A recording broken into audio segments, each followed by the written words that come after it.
Coucou tout le monde. Chaque jour, cette communauté grandit et c'est grâce à vous. Merci à tous ceux qui croient, qui prient et qui partagent la parole avec amour.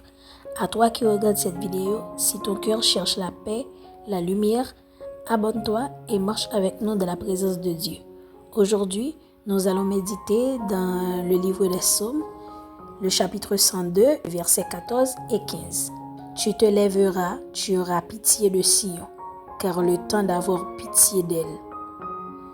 Le temps fixé est à son terme, car tes serviteurs en aiment les pierres, ils en chérissent la poussière. Ce passage révèle une vérité spirituelle essentielle. Dieu agit selon un temps fixé, et ce temps n'est jamais arbitraire. Il est précis, intentionnel, chargé de sens. Même lorsque tout semble immobile, le ciel avance vers un moment déterminé. Tu te lèveras. Cette expression marque un changement de posture divine. Dieu ne reste pas passif à la souffrance, à l'attente. Lorsqu'il se lève, c'est pour intervenir, restaurer, défendre et relever.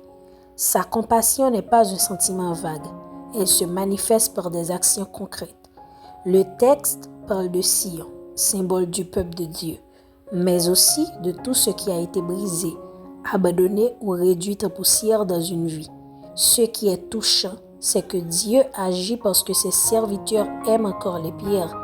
Mais les ruines, ils chérissent la poussière, c'est-à-dire ce qui n'a plus de valeur aux yeux des hommes.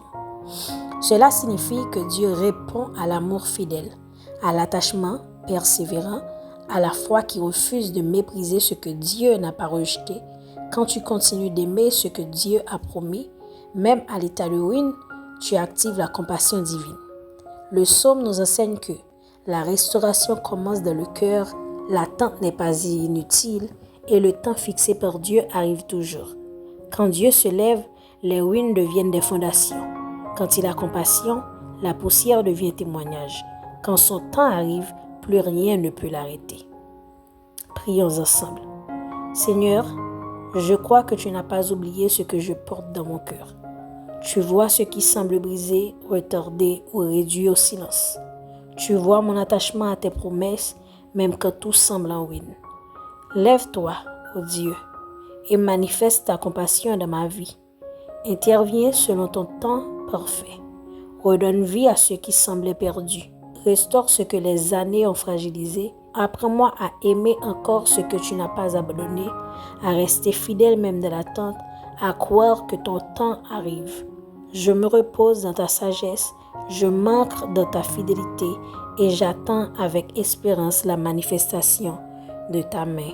Ainsi nous prions. Amen. Chers amis, merci d'être restés jusqu'à la fin. Si ce contenu vous a parlé, abonnez-vous, laissez un commentaire et partagez. Ça m'aide énormément. On se retrouve bientôt pour une nouvelle vidéo. Bye bye, Dieu vous bénisse abondamment.